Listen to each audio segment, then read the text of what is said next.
That's Nick. And that's Joseph, and today we're here to talk about Bad Boys for Life, which opens on January 17th, 2020, courtesy of Sony Pictures Releasing. So Bad Boys 2 was released in 2004. 2003. Mm-hmm. So we waited 17 years for this. I've been waiting. I'm disappointed. Well, yeah. But my sentiments were, and I was probably kinder to it than you were, was that it's better than any of the Fast and Furious movies, hands down. It's still not good. I don't understand why that's like a... Because it now like it seems... Because litmus, now it's... because I feel like in today's market, this is going to seem like a copycat of something like Fast and the Furious, when it's better than those films. Sure, I think the type of person who thinks like a Fast and Furious movie is like a quality film would probably really like this film, which is fine. I mean, if you think it's entertaining. I just think like we waited so long, and I'm such a huge Martin Lawrence fan, and he is the best part of this film for me. Yes. By far. Oh yeah, I mean, it just made me like it just makes me want to see him in more things, different things. That aren't. It's not another Big Mama's House. I would take Big Mama's House 3 over this. 4. There's a Big Mama's House 3? Yes. Wow, we need to look for that tonight. I'm pretty sure, because remember there were all those weird. He was looking up all those weird, like in Asian markets, the way they were marketing that film.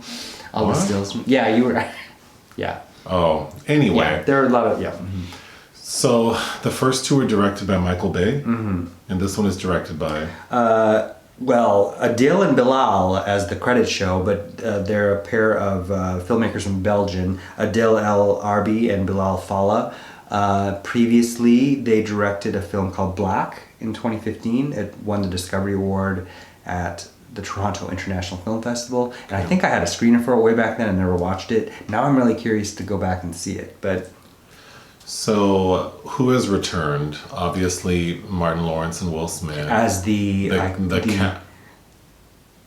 captain. Oh, I was going to say as the iconic Mike Lowrey and Charles Marcus Burnett. Iconic. I don't even know his name. I mean, facetious. So those two, the captain. Joe Pantoliano, yeah. The head of like the ammo team? No, she's no. Paola Núñez, who's beautiful, but no. So the only 3 returning cast members are those. I think unless some other minor supporting characters, like I don't know if Martin Lawrence's wife. Was she yes. She is in the. Okay, yeah. That would make sense, but.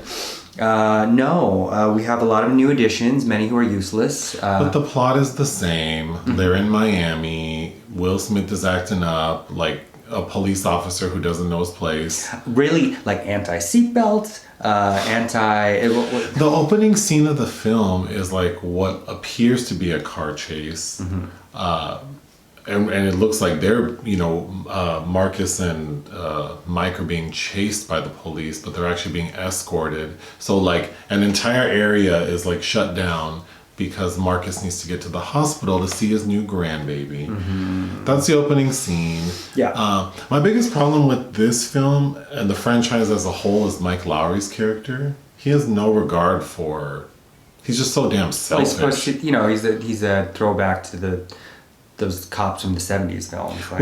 Which was cute when Will Smith was younger, but he just seems a little too mature. Well, and that's kind of one of the themes of the film, right? It is, and I think Martin Lawrence's character seems to be more in on the joke.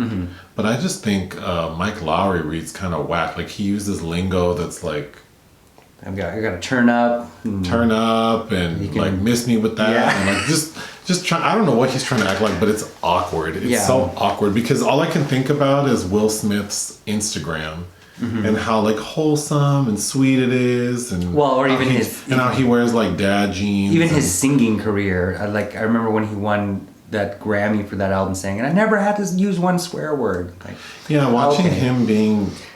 Well, hard. Whatever. He's not good at being hard. He's allowed to do whatever for his art, but he's not good at playing like hard. And I think now that he's older, it just seemed real. I was uncomfortable watching him try to do that. So do you want to? Let's do the plot.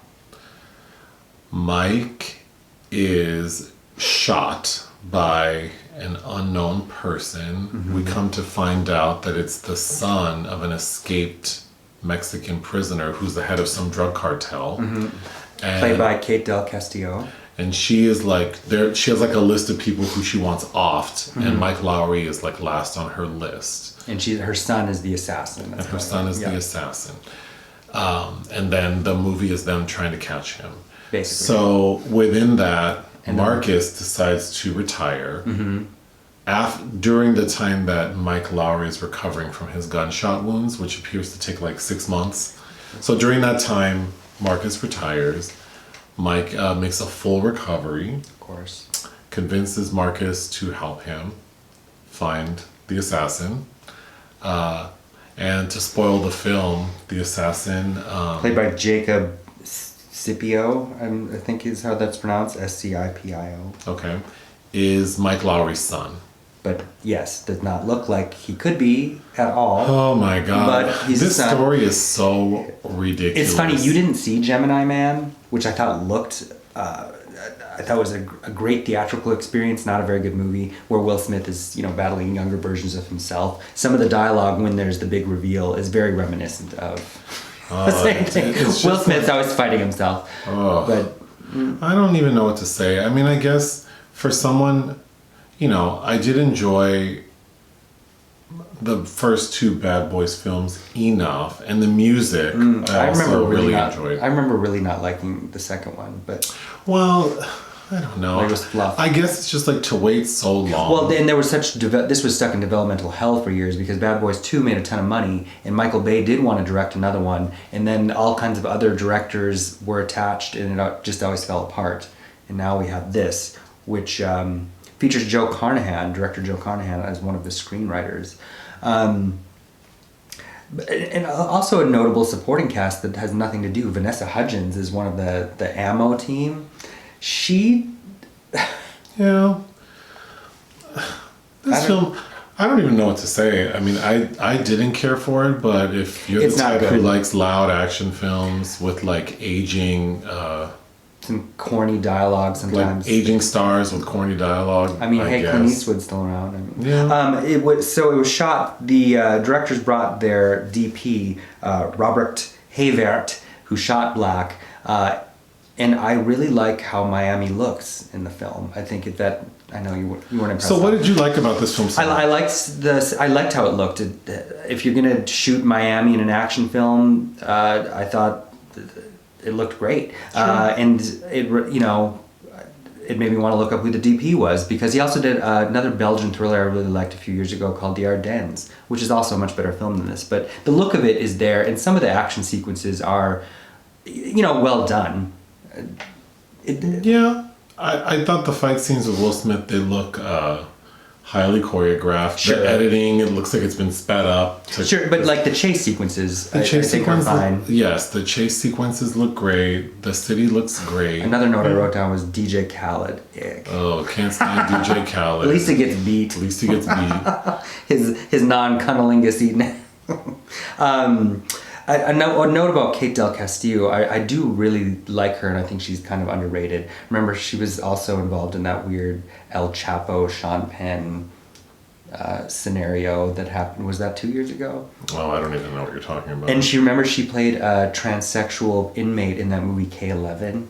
With Kristen Stewart's mom? That Kristen Stewart's mom directed. Yeah, I remember that. That got made today. And is, of course, known for like that film, La Misma Luna, was kind of her big breakthrough, I remember. But okay. I don't know, I like her, and she's La Bruja here in a ridiculous... The film is trying to juxtapose like witchcraft with Christianity. I also don't understand what the purpose is of painting Mike Lowrey's character, because towards the end of the film, he sort of makes the admission that before he got into Miami PD, he went undercover with these people... Mm-hmm. The Mexican cartel. Yeah, there's a whole monologue about it. Yeah. And he gets sucked in. So it's almost like he says like he had a choice to either be bad or be good, and he decided to be good. But I don't know. Mike Lowrey's character's already not, like, he's questionable to me as far as his motives and ethics, and then like this admittance of kind of like swimming in the dark side of the pool. Like it just feels like very Star Wars. Why does Mike Lowry's character need to go out like that? Yeah, well, I think they're hoping, because as you were walking out, they have scenes that would suggest there's going to be a sequel if this makes money. I kind of wanted this to be called Bad Boys, Boys to Men. I'm happy to see, black celebrities. Oh, for sure, yeah. Older black male celebrities like still working. So that makes me happy. I really, really like Martin Lawrence. I want him to do more things. But I would give this film 1.5 out of 5 stars. I would give this film 2 out of 5 stars. Oh, okay. I mean, it's got, as I said, like the fucking trash that is put out by the studios. Like, this didn't make me angry. I don't know, like... I'm shocked. And again, to see these actors, even though I don't usually care for Will Smith, it's a chance to revisit some things with them. I don't know. The only parts that didn't bother me were Martin Lawrence, and I think if I add all those parts up, maybe it's like 11 minutes, maybe 9 minutes worth of film time. Sure. I mean, that he made me smile. Other than that, yeah, he does get the only laughs. But all right. Bye. Bye.